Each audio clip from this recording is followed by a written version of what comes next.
Hello everyone, I'm Tom Nealon. I'm a cardiologist at Massachusetts General Hospital. And I'm Paul Ridker. I'm a cardiologist across town at the Brigham and Women's Hospital. Both of us work at the Harvard Medical School. We look forward to working with you on the Atrium trial. The Atrium trial is a phase 3 investigator-initiated, randomized, double-blind, placebo-controlled trial to evaluate the efficacy and safety of abatacept compared to placebo in hospitalized patients with immune checkpoint inhibitor myocarditis. It is key to understand that our patients need options. They need rigorous data to improve their outcomes. And we look forward to working with you to try and provide those rigorous data. What we're going to do today is record what would otherwise be a face-to-face session where we get to know you very well, and it would be a social event to try to understand everything we need to know about the trial. Who's the inclusion criterion? Who's the exclusion criterion? How does the drug get delivered? How do things work? How does the EDC function? We're going to do things a little differently today, though. We're going to actually record this, which has some advantages. For example, if you bring in a new coordinator or a new investigator, they can just watch it from front to back. If you have a specific responsibility in the trial, you can watch just that one segment to see how things go. So bear with us as we try to do this virtually. I think it'll work out just fine. And we're going to begin by asking Tom to give you an introduction and scientific overview, effectively, why are we doing the Atrium trial? Thank you, Paul. So I'm going to start with, as Paul mentioned, the introduction and scientific overview. The target here is myocarditis with immune checkpoint inhibitor therapy. It is clear that our patients need life-saving treatment options. Myocarditis associated with ICI therapy has a very high fatality rate despite current standard of care. And beyond this high mortality rate, contemporary data report that between 33 and 50% of patients with ICI myocarditis will experience a major adverse cardiac event. And also there's a very open question about how does such a high and prolonged dose of corticosteroids, that standard of care, how does that impact cancer outcomes? There's another reason why we need to answer this question. It's the expanding indications for these life-saving cancer therapies. There are over 80 different FDA-approved indications for immune checkpoint inhibitor therapy, and the number of indications expands every month. We also think it's important because of the external relevance of this study. The estimated number of myocarditis cases alone is modest, maybe between 0.5 and 1.5%. However, based on the mechanism of action of abatacept and the similarities in immunopathology with other immune-mediated adverse events, it is very reasonable to think that the results would support investigating this approach for other serious immune-related adverse events, including pneumonitis, hepatitis, and myositis, amongst others. A reasonable question to ask is, why abatacept? Well, why abatacept? For multiple reasons. There is strong scientific plausibility. There is a beautiful cancer discovery paper where the phenotype of ICI myocarditis was practically completely rescued with the use of abatacept. There is a case report on the use of abatacept in New England Journal of Medicine. There's an unpublished retrospective case series. And there's a lot of safety data on the use of abatacept in over 37,000 patients. So to detail that safety data, in over 37,000 patients, no increased incidence of cancer, no increased risk of infection, no increased risk for infusion reactions. So briefly, I'm going to talk about the study design. So some quick facts. This is an investigator-initiated study, multi-center, phase 3, randomized, 1-to-1, double-blind, placebo-controlled clinical trial. The sponsor is Mass General Brigham. We hope to open this study at 50 academic medical centers throughout the United States and Canada. The sample size is 390, and our recruitment period is over 4.5 years. On the screen is the study schema. I'm going to provide a little bit more detail on the key inclusion and exclusion criteria in subsequent slides. But in brief, 390 patients who meet all the inclusion criteria and have none of the exclusion criteria are going to be randomized 1-to-1 to usual care plus abatacept, or usual care plus placebo. Usual care is corticosteroids at a dose of 1,000 milligrams of Solu-Medrol per day. The study treatment, either placebo or abatacept, will be administered at randomization, again at 24 hours, at 14 days, and an optional fourth dose at 28 days, depending on how the patient is doing. The study endpoints are extensive, but our primary endpoint here is what we believe is a really important question. Can abatacept reduce major adverse cardiac events, defined as a composite of cardiovascular death, cardiogenic shock, cardiac arrest, significant ventricular tachyarrhythmias, significant bradyarrhythmias, and acute decompensated heart failure? There are a list of secondary endpoints and exploratory endpoints which are provided in the full protocol. We're going to be using the following diagnostic criteria for myocarditis. These are criteria which were recently published in the European Heart Journal. But in brief, it's a diagnosis of myocarditis less than 2 weeks from informed consent based on standardized diagnostic criteria. And these are either a pathway which goes through pathological diagnosis. So if the patient has a biopsy which shows myocarditis, they have a diagnosis. Or they can also get there through a clinical diagnosis, which includes an elevated serum troponin plus either one major criteria or two minor criteria after the exclusion of acute coronary syndromes. As very briefly detailed earlier, we wanted to choose a really strong primary endpoint, and what we chose was a composite of the following: cardiovascular death, and the definition is provided here in the slide; cardiogenic shock, again a standardized definition provided here in the slide; new decompensated heart failure; and serious tachyarrhythmias and bradyarrhythmias. Our secondary endpoints are provided here. These include the individual components of the primary endpoint, also include an increase in serum troponin, include a myocarditis illness severity scale, a 7-point ordinal scale containing all the individual elements in a ranking order. We also have other focuses, including clinical status at 90 days, clinical status at 6 months, rates of fatal and non-fatal DVT and PE, and incidence rates of other ICI treatment-related adverse events. This slide has selected exploratory endpoints, which include some oncology-focused and other exploratory endpoints. There's a lot of detail here in the slide, and I'm not going to go into the entire slide. But I want to reassure you that we do have a significant focus on oncology outcomes, which include all-cause mortality, circulating tumor DNA, corticosteroid requirements, hospital-free days, and quality of life. In these next couple of slides, I'm going to detail the inclusion and exclusion criteria for the Atrium trial. The inclusion criteria include the following: the recent use of an FDA-approved immune checkpoint inhibitor, defined as the use of an FDA-approved immune checkpoint inhibitor within the preceding 6 months.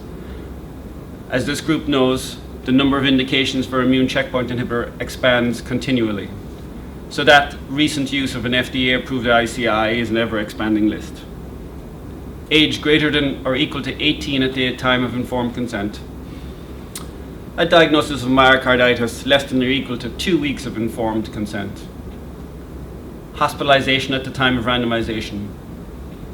On 1,000 milligrams of Solu-Medrol per day for myocarditis, or with an intent to initiate 1,000 milligrams per day of Solu-Medrol for myocarditis concurrent with randomization. Serum evidence of ongoing myocardial injury, and for this trial we defined that as a troponin IRT, institutional troponin IRT, with a value greater than or equal to 5 times the upper limits of normal for that institution. Also the following laboratory parameters not older than 48 hours, which include an AST or ALT less than 20 times the upper limits of normal for that institution.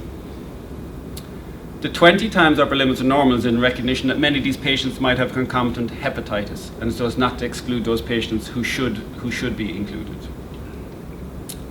These are our exclusion criteria. they must not have experienced any of the following in the 30-day period prior to randomization. These include a sudden cardiac arrest, cardiogenic shock, a significant bradyarrhythmia, or a significant tachyarrhythmia. We felt it would be not right to randomize a patient who was already undergoing a serious major adverse cardiac event.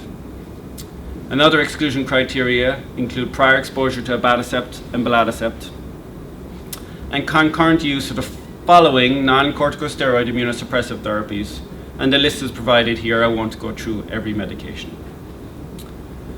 Another exclusion criteria is currently enrolled in another interventional study applying systemic therapies for the management of ICI toxicities. Topical therapies are fine, systemic therapies are not allowed. And any active, chronic, or recurrent viral infection that, based on the investigator's clinical assessment, makes a participant an unsuitable candidate for the study.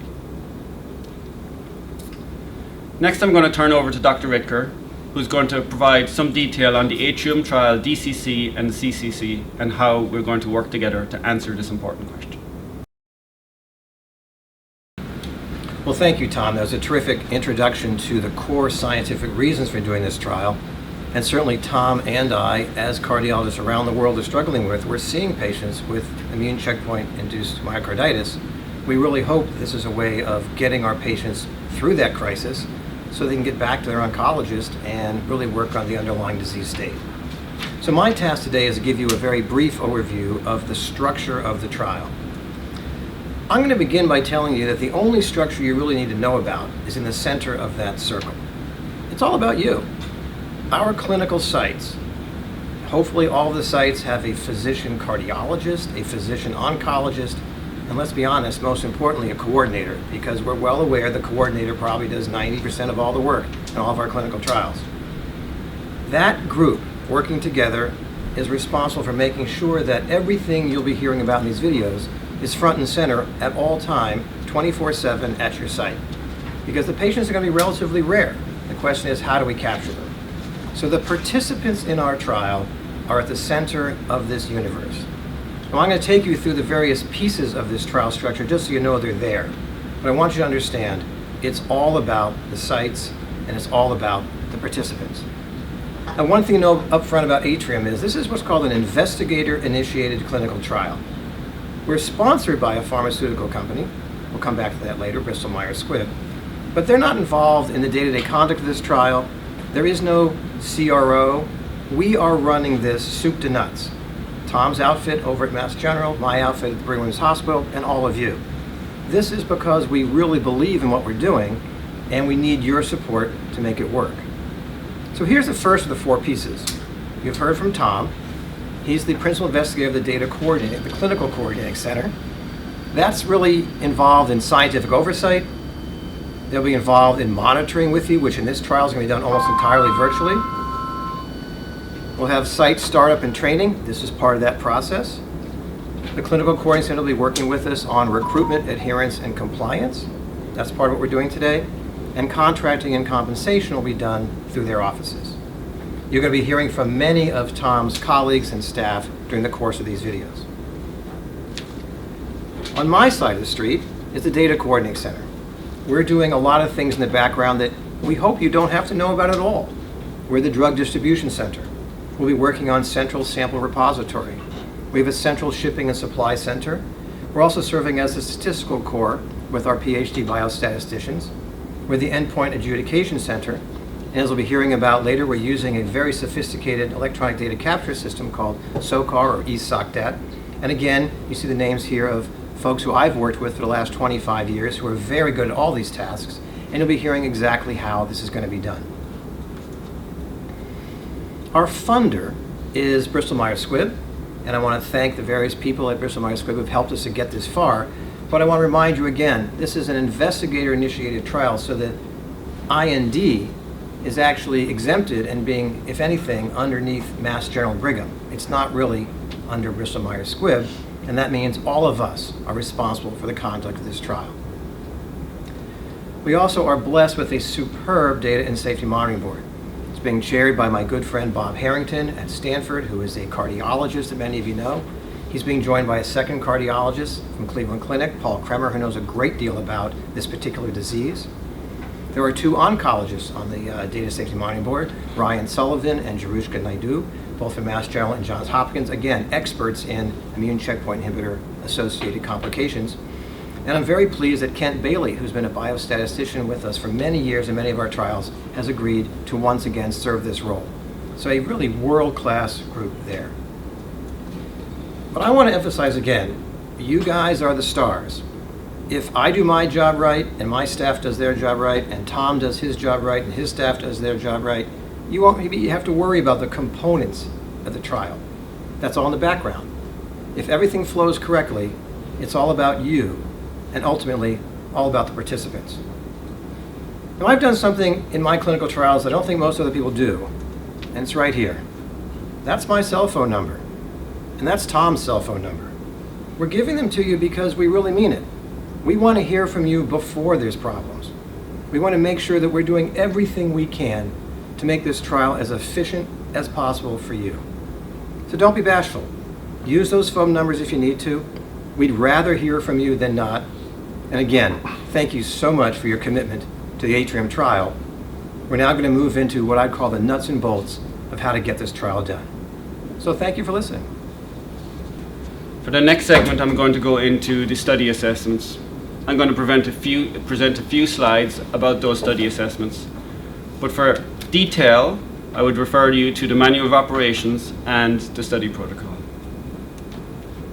The next slide has the schedule of events going from visit number 0 all the way up to visit number 7. These slides always appear a little overwhelming, and I'm going to try and break it down to make it a little bit more simple. So visit number 0 is a screening visit. It occurs prior to randomization. It occurs when that patient comes into your hospital with suspected ICI myocarditis and gets diagnosed. Principally here it includes inclusion and exclusion criteria, screening labs, pregnancy test, if appropriate, and signing the informed consent. Visit number 1 is our randomization visit. Patient is randomized to study drug treatment. Study drug treatment is administered. Visit number 2 is 24 hours post first infusion of the study drug. Again, they get a repeat infusion of the study drug at 24 hours after randomization. Visit number 3 occurs 5 days after first infusion of study drug. No study drug is infused at visit number 3. It is for collection of research samples only. Visit number 4 is 14 days post first infusion of study drug. At visit number 4, they do get a study drug infusion. And at visit number 5, 28 days. This is not an optional study visit. This is a required study visit. What is optional at visit number 5 at 28 days is infusion of study drug. Infusion of study drug at day number 28 is up to the site investigator and the caring team to look at the response of the patient to myocarditis. Visits number 6 and 7, the final 2 visits, are virtual visits. It's a routine follow-up, see how the patient is doing.